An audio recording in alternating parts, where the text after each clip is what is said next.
எல்லாருக்கும் வணக்கம். என் ஃபேமிலி மறுபடியும் பார்த்த மாதிரி இருக்கு. எனக்கு எப்பவுமே நான் சொல்லுவேன், இன்னைக்கு இந்த இடம் எனக்கு கிடைச்சிருக்குன்னா as a producer, as an actor, இன்னைக்கு என் மொத்த ஃபேமிலியும் நல்லா இருக்குன்னா இந்த எக்ஸ்டெண்டட் ஃபேமிலினால தான். நான் அடிக்கடி பர்சனலாக எல்லாருக்கிட்ட சொல்லியிருக்கிறேன். ஏன்னா உங்கள் எல்லாரோட விமர்சனங்கள் தான் என்னை வந்து இது வரைக்கும் கொண்டு வந்து நிப்பாட்டியிருக்கு. And so thank you everyone. So இந்த நாட் ராட்சசன் வேற வழி இல்லை. ஏன்னா ராட்சசனோட கம்பேரிசன் கண்டிப்பாக வரும், அது எங்களுக்கு தெரியும். பட் இது ராட்சசன் கிடையாது அப்படிங்கிறது நாங்கள் சொல்லணும்னு ஆசைப்படுறோம். ராட்சசன் ஒரு கல்ட் ஃபில்ம் அண்ட் அது ஒரு புது எக்ஸ்பீரியன்ஸ் கொடுத்தது ஆடியன்ஸ்க்கு. ஸோ த்ரில்லர்ஸ் அதுக்கப்புறம் வர பல லாங்குவேஜஸில் பார்த்தீங்கன்னா த்ரில்லர்ஸோட ரெஃபரன்ஸ் ராட்சசனாக தான் இருந்தது. அது மலையாளம் எடுத்துக்கலாம், தெலுங்கு எடுத்துக்கலாம். ஆனால் இன்னமும் அந்த ராட்சசனுங்கிற ஒரு விஷயத்தை யாரும் பீட் பண்ணல. ஸோ ஆப்வியஸாக என்னாலும் பீட் பண்ண முடியாது, எங்கள் டீம்னாலும் பீட் பண்ண முடியாது, அதை நாங்கள் ஒத்துக்கிறோம். ஆனால் we wanted to give a different experience, ஒரு புது எக்ஸ்பீரியன்ஸ். ஸோ இனிமேல் த்ரில்லரே பண்ண முடியாதா அப்படிங்கிற ஒரு கேள்வி எனக்குள்ளே இருந்தது. பட் இந்த கதை கேட்கும்போது எனக்கு okay, finally there is something, ஒரு ராட்சசன் இல்லை ஆனால் ஒரு புது எக்ஸ்பீரியன்ஸ் கொடுக்க ஒரு ராட்சசன் மாதிரி அப்படின்னு எனக்கு ஒரு கான்ஃபிடன்ஸ் வந்து இந்த கதை கேட்கும்போது. ஸோ அப்படிதான் பிரவீன் வந்து எஃப்ஐஆர்ல வந்து நடிக்கும் போது மனு தான் தேங்க்ஸ் சொல்லலாம், மனு தான் இன்ட்ரடியூஸ் பண்ணாரு. எஃப்ஐஆர்ல கூட ஆக்டரா நடிச்சாரு. அங்க நடிக்கும்போது அவர் கதை சொல்லும் போது ஒரு 2-3 வேற கதைகள் சொன்னாரு. அப்புறம் இந்த ஐடியாவை சொல்லும் போது அவர் என்ன சொன்னார்னா, நீங்க இந்த த்ரில்லர் ஜானர்ல திருப்பி பண்ணுவீங்கன்னா எனக்கு டவுட்டா இருந்தது அப்படின்னாரு. நான் சொன்னேன் எனக்கும் டவுட் தான், ஆனா நான் பண்ணணும்னு ஆசைப்படுறேன். ஸோ அதுக்கப்புறம் தான் அது சரி பண்ணலாம் அப்படின்னு சொல்லி how can we make it டிஃப்ரெண்ட்ங்கிறதுக்கு என்னெல்லாம் நாங்கள் ட்ரை பண்ண முடியுமோ நாங்கள் ட்ரை பண்ணியிருக்கிறோம். அது ஒர்க் அவுட் ஆயிருக்கா இல்லையான்னு நீங்கள் எல்லாரும் பார்த்து சொல்லணும். And this is been a very good journey, very long ஜேர்னின்னு சொல்லலாம். ஏன்னா கோவிட் டைம்ல தான் அவர் எனக்கு கதை சொன்னார். ஸோ கோவிட்லேருந்து கால்குலேட் பண்ணீங்கன்னா இன்னைக்கு 5 years ஆயிடுச்சு கிட்டத்தட்ட. அண்ட் 5 years பேஷன்ஸ் ஒரு டைரக்டர் கிட்ட நான் என் லைஃப்ல பார்த்ததில்லை. ஸோ கண்டிப்பாக Praveen, hats off to you for being so patient, so dedicated. நடுவில் வந்து சில காரணங்களால நான் வேற படங்களுக்கு போக வேண்டியதாக இருந்தது. அப்போ எங்களோட பிளான் ஒரு 6 months தான் போயிட்டு வந்துருவேன்ட்டு, அந்த 6 months வந்து 2 வருஷமா மாறிடுச்சு. ஸோ அதனால இந்த டிலே. அண்ட் பட் அந்த டைம் வந்து எங்களுக்கு ஒரு வேற விதமான ஒரு என்கரேஜ்மெண்ட் கிடைச்சது. வி ஹேப்பன், நாங்கள் வந்து பாம்பே போய் அமீர் சாரை மீட் பண்ணி கதை சொல்ல வேண்டிய ஒரு ஆப்பர்ச்சுனிட்டி கிடைச்சது. அண்ட் கிட்டத்தட்ட அதுக்கப்புறம் 4 times எங்களோட உட்காந்து இந்த கதையை கேட்டிருக்காரு. 40 hours ஸ்பெண்ட் பண்ணியிருக்காரு. He almost agreed to play the antagonist for the Hindi version of it. So நாங்கள் ஒரு 20 days ஷூட் பண்ணி அவருக்கு காமிச்சோம். அதை பார்த்துட்டு அவர் ரொம்ப நல்லா இருக்குன்னு சொல்லி கதையை கேட்டார்.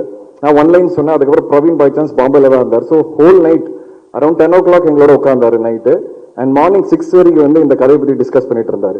ஸோ இந்த மாதிரி அது நடக்கல. அதுக்கப்புறம் ஒரு 6 months கழிச்சு அது நடக்கல. ஸோ அந்த waiting period, 2 years waiting period எங்களுக்கு வேற விதமான ஒரு என்கரேஜ்மெண்ட் கொடுத்தது. ஏன்னா ஓகே, நம்ம ஏதோ ரைட்டா பண்ணிட்டு இருக்கோம். ஏன்னா அதுக்கப்புறம் இந்த கதை வந்து வாசு பக்னானி சார் கிட்ட போச்சு, ஒரு நிறைய இடங்களில் டிராவல் பண்ணிச்சு நார்த்ல.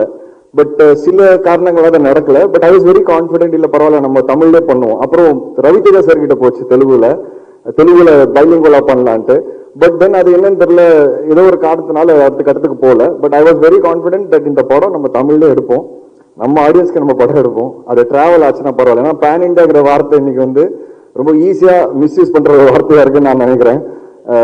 நிறைய இந்தியாவில் ஹிட் ஆகிற படங்கள், பேன் இண்டியாவில் ஹிட் ஆகிற படங்கள் ரொம்ப ரூட்டட் ஃபிலிம்ஸாக தான் இருக்கு. அவங்களோட ஆடியன்ஸ்க்காக தான் அந்த படங்கள் எடுத்திருக்காங்க. அது ஆட்டோமேட்டிக்கா டிராவல் ஆகி அது ஒரு பேன் இண்டியாவை மாறுதுங்கிறது நான் நம்புறேன் ஒரு ஆக்டரா. ஸோ நானும் அந்த ஜேர்னியில லைட்டா டிவேட் ஆனேன். எனக்கு ஓகே பேன் இண்டியா பண்ணலாம், நாலு ஊர்ல இந்த ஆக்டர்ஸ் கொண்டு வந்து ஒரு பேக்கேஜிங் பண்ணலாம்னு நான் ஆசைப்பட்டேன். பட் ஒரு ஸ்டேஜ்க்கு அப்புறம் எனக்கு அந்த ரியலைசேஷன் வரும்போது ஐ செட் இல்ல பிரவீன், நம்ம தமிழ்ல மட்டுமே பண்ணுவோம். ஸோ இப்படிதான் இந்த படம் வந்து திருப்பி அந்த 2 years கழிச்சு ஐ ஸ்டார்டட். அண்ட் அந்த ஜேர்னி வந்து இன்னைக்கு நாங்கள் ஸ்டார்ட் பண்ண லாஸ்ட் நவம்பர்ல மறுபடியும் ஸ்டார்ட் பண்ண இந்த படம். அண்ட் இந்த October 31st நாங்கள் ரிலீஸ் பண்றோம். ஸோ 1 வருஷத்துக்குள்ள என்னால் என் ப்ரொடக்ஷன்ல ஒரு படத்தை எடுத்து எக்ஸிக்யூட் பண்ணி ஸ்கிரீன்ல கொண்டு வர முடியுது. இதுதான் வந்து நான் விஷ்ணு விஷால் ப்ரொடியூசரோட பலமா பார்க்குறேன். அண்ட் இந்த ஜேர்னியில நிறைய பேரோட எஃபர்ட் என் கூடவும் இருக்கு. அதுல முக்கியமா என்னோட ஃபேமிலி கண்டிப்பா சொல்லலாம், and my wife Jwala. But இந்த படம் ஸ்கிரீன்ல இப்படி ஒரு எக்ஸ்பீரியன்ஸா இருக்கும் அப்படிங்கறது நாங்க எல்லாரும் நம்புறோம். ஒரு புது எக்ஸ்பீரியன்ஸா இருக்கும். அதுக்கு முக்கியமான காரணமா இருக்கிற டெக்னீஷியன்ஸ். இந்த படம் பொறுத்த வரைக்கும் I think it's a very very technical film. And ஒவ்வொரு டெக்னீஷியன் இங்க உட்கார்ந்துருக்காங்க, அவங்க வந்து எல்லாருமே அவங்களோட 200% கொடுத்துருக்காங்க. இது பத்தி நான் வந்து இந்த மேடையில பேசாம நான் நம்புறேன் கண்டிப்பா இதுக்கு ஒரு சக்சஸ் மேடை இருக்கும்னு.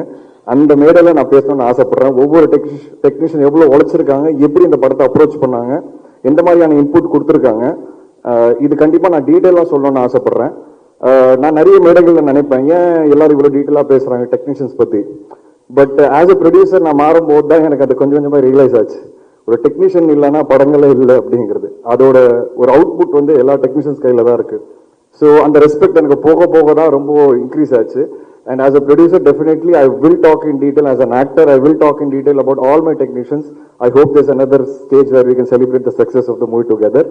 And கண்டிப்பா என்னோட ஒவ்வொரு படங்கள்லயும் ஒரு புது விஷயம் ஏதாவது இருக்கும், ஒரு புது கேரக்டர் பேசப்படும். கண்டிப்பா இந்த படத்துல ஒரு புது விஷயம் இருக்கு. அது த்ரில்லருங்கிறதுனால எங்களால் சொல்ல முடியாது இப்போ. ஐ ஹோப் அந்த புது விஷயம் உங்களுக்கும் கன்வே ஆகுங்கிறது நான் நம்புறேன். நான் ஒரு கதை கேட்கும்போது எக்ஸைட் ஆகிற விஷயமே அந்த இந்த மொமெண்ட். நான் ஒரு கதை கேட்கும்போது எக்ஸைட் ஆகும்ல, அதே மொமெண்ட் எனக்கு உண்மையாவே ஆடியன்ஸாகவும் சரி, நீங்களும் விமர்சனங்கள்ல எழுதும் போது சரி, எக்ஸைட் ஆகும்போது தான் எனக்கு ஒரு திருப்தியே கிடைக்கிது. அப்போதான் எனக்கு ஒரு ஃபுல்ஃபில்மெண்ட்டே கிடைக்கிது. ஓகே, நான் கேட்ட கதை ஒன்று பண்ணியிருக்கேன் எனக்கு இமோஷனலா, அதே விஷயம் ஆடியன்ஸ் கிட்ட டிரான்ஸ்லேட் ஆகும்போது தான் ஐ ஃபீல் வெரி ஹாப்பி. அந்த ஒரு மொமெண்ட் தான், இல்ல அந்த மொமெண்ட்ஸ் தான் என்னை வந்து மோட்டிவேட்டே பண்ணுது to also act in different movies and also produce. ஏன்னா என்னோட ரூட் வந்து கண்டிப்பா இட்ஸ் டிஃபரெண்ட் ரூட். எல்லாரும் நிறைய கமர்ஷியல் ரூட் எனக்கு இல்லை. ஒரு வித்தியாசமான படங்கள் பண்ணி தான் நான் இங்க வந்திருக்கேன். ஸோ அந்த ரூட் வந்து நீங்க எல்லாருமே ஒவ்வொரு வாட்டியும் படங்கள் பார்த்து when you appreciate, I feel very happy and overwhelmed. எனக்கு டைம் ஆகுது ஸ்கிரீனுக்கு வரதுக்கு, but that one thing gives me a lot of energy to keep pushing. And இந்த படம் பொறுத்த வரைக்கும் செல்வா சாரோட கேரக்டர் அதுதான் வந்து இந்த படத்தோட ஹைலைட். ஸோ எப்படி கட்டா குஸ்தியில் ஹீரோயின் கேரக்டர் ஹைலைட்டா இருந்ததோ, அண்ட் நிறைய படங்கள்ல வந்து வேற ஒரு கேரக்டர்ஸ் மேல ஒரு பாரம் இருக்கும் என் கதைகள்ல, அந்த மாதிரி ஐ திங்க் இந்த படம் பொறுத்த வரைக்கும் Selvaraghavan sir is the pillar of this movie. And sir, thank you so much. நீங்க என்னை பத்தி பேசுனீங்க sir. I have no words to tell you that அந்த பேஷன், அந்த determination and the focus is all come after, we all have grown up seeing your movies. நீங்க எடுத்த அந்த படங்கள்லாம் இன்னும் என் மனசுல நிக்குது சார். ஒவ்வொரு படமும் the kind of effort you put in, the kind of நீங்க இன்னைக்கு தனுஷ் சார் வந்து இன்னைக்கு ஒரு ஆளா இருக்கிறாருன்னா கண்டிப்பா ஐ திங்க் உங்களோட அந்த எஃபர்ட் அவர் பின்னாடி பயங்கரமா இருந்திருக்குங்கிறது எனக்கு தெரியும் sir as a director. So I have huge respect for Dhanush sir. I've always told Dhanush sir also. And I think the kind of effort that you and your family have put in Tamil cinema, நான் அதோட 5-10% போட்டாலே நான் வந்து I think I'll be a winner நான் நினைக்கிறேன். So thank you for being a part of our film. And thank you Shraddha. When we spoke about the main lead of the movie, I was very clear. எனக்கு வந்து ஒரு பயங்கர பவர்ஃபுல்லான ஒரு performer வேணும்னு. So Praveen நானும் டிஸ்கஸ் பண்ணும்போது ஸ்ரத்தா தான் ஃபர்ஸ்ட் பேரா வந்தாங்க. And I'm very happy to have you on board. And first 30 minutes, படத்தோட 30 minutes வந்து அவங்க பயங்கரமா ஹோல்ட் பண்ணியிருக்காங்க. And I think that will be the highlight of the movie, the first 30 minutes. And Manasa, thank you for coming on board. You're a little late entry, but I'm very happy to have you. And ஒரு விஷயம் மட்டும் I think I should tell you. I don't know if நீங்க இன்னும் படம் பார்க்கல. So நாங்கள் ஒரு song வச்சிருக்கோம் படத்தில், கொஞ்சம் ஒரு லவ் சாங்கு. ஸோ நான் இது வரைக்கும் இன்டிமேட்டான சாங் பண்ணதில்லை. ஸோ நான் டைரக்டர் கிட்ட, அவரும் அந்த விஷுவல்ஸ்லாம் அப்படி கொஞ்சம் எடுக்கலாம், ஏன்னா கொடைக்கானலில் வேற ஷூட்டு. ஸோ நாங்கள் ஒரு சீன் ஷூட் பண்ணோம். அண்ட் அவங்க வந்து டைரக்டர் கிட்ட போயிட்டு, சார் நான் வந்து ஆல்ரெடி 2-3 படங்களில் லிப்லாக்லாம் கொடுத்துட்டேன். ஸோ எனக்கு வந்து அது ரிப்பீட் ஆகுது சார், எனக்கு கொஞ்சம் வேணாம், இல்லைன்னா டேக் பண்ணிடுவாங்க அப்படின்னு சொன்னாங்க. ஸோ டைரக்டர் என்கிட்ட வந்து சொன்னேன், நான் சொன்னேன் நான் ஒரு படத்தில் கூட பண்ணது இல்லையே அப்படின்னு. But I understood what she மென்ட் and I immediately told the director, இதுக்கப்புறம் அது மாதிரி எதுவுமே ஷூட் பண்ணுவானா, இந்த பாட்டை வேற மாதிரி அப்ரோச் பண்ணுவோம். And in the final editing of the movie that is stopped.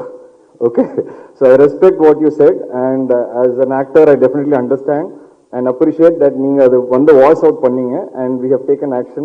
So அந்த படத்துல அந்த மாதிரி எதுவுமே இருக்காது. And அது ஏன் நான் ஷேர் பண்ணேன்னா, I always respect women and their whole approach towards cinema. So thank you for being a part of our film. And Manu, thanks for introducing Praveen. And Jay sir, நன்றி. And எல்லார பத்தி நான் கண்டிப்பா பேசுறேன். Ghibran sir and Stan Lokesh sir, இவங்க 2 பேரும் வந்து எப்படி ராட்சசன்ல ஒரு பெரிய பலமா இருந்தாங்களோ, கண்டிப்பா இந்த படத்துலயும் ஒரு மிகப்பெரிய பலமா இருக்கிறாங்க. And I will always be grateful to them. கண்டிப்பா இந்த படம் ஒரு நல்ல பேர் வாங்கி கொடுக்கும். அதுல கண்டிப்பா அவங்களோட பங்கு மிகப்பெரிய பங்கா இருக்கும். And Praveen, I want to speak to you after the movie releases. That's when I think I'll be able to actually pour out what I have in my heart. And as a producer, as an actor, the kind of support அவர் எனக்கு கொடுத்ததுங்கிறது என்னால் மறக்கவே முடியாது. And last but not the least, என்னோட friend Karunakaran, அவர் வந்து ப்ரொடக்ஷனில் ஒரு part ஆகிட்டாரு. So ரெகுலரான கதைகள் கேட்கும் போதெல்லாம் அவர் வந்துடுறாரு, கிரியேட்டிவ் இன்புட்ஸ்க்காக அவர் வந்துடுறாரு. அது மட்டும் இல்லாமல் எல்லா கதையிலையும் அவர் ஒரு கேரக்டர் இருந்தே ஆகணும்னு சொல்லி ஒரு கண்டிஷனும் கொடுத்துட்டாரு. ஸோ அது எல்லாமே நான் ஃபாலோ பண்ணிட்டு இருக்கேன். எந்த படமாக இருந்தாலும் விஷ்ணு ஷா ஸ்டுடியோஸில் அவர் கண்டிப்பாக இருக்கணுங்கிற ஒரு அன்ரிட்டன் ரூல் இருக்கு. ஸோ அக்ரிமெண்ட் டைரக்டரோட சைன் பண்ணும்போது அது போட்டுறோம் நாங்கள். அந்த அளவுக்கு எங்களுக்கு close friend. And I am very happy and thankful to him also. And Aryan, என் பையனோட பேர். ஸோ இன்னைக்கு ஆரியன் வந்திருக்கிறாரு. Very excited. ஏன்னா 5 வருஷம் முன்னாடி அவர்கிட்ட சொன்ன ஆரியன் படம் ஆரம்பிக்க போறேன்னு. And it took almost 5 years. Is grown up and I'm happy that finally அவர் படத்துல அவர் பேர்ல இருக்கிற படம் வந்து ரிலீஸ் ஆக போகுது. அண்ட் இது கண்டிப்பா ஒரு my son will be happy that அவர் பேர்ல ஒரு நல்ல படம் கொடுத்துருக்கேங்கிறது. அவருக்கு இந்த படத்தை பத்தி இப்போ புரியாது, மேபி ஆஃப்டர் ஃபியூ இயர்ஸ் அவர் பார்க்கும்போது கண்டிப்பா புரியும். And my entire production team, Sitharaman uncle, Shavanthi and all assistant directors, go directors, thank you so much. And உங்க எல்லாருக்கும் ரொம்ப நன்றி. கண்டிப்பா இந்த படத்தோட விமர்சனங்களுக்காக நாங்கள் வெயிட் பண்ணிட்டு இருக்கிறேன். நான் எப்பவுமே உங்க எல்லாரோட எல்லா விமர்சனமும் பார்ப்பேன். And I am waiting very eagerly. I hope with this film I feel that somewhere you all recognize me that this man is consistent. ஏதோ கன்சிஸ்டா பண்ணுவாங்கிற ஒரு நம்பிக்கை உங்க எல்லாருக்கும் நான் கொடுப்பேங்கிறத நான் ஸ்ட்ராங்கா நம்புறேன். Thank you so much. தேங்க்யூ.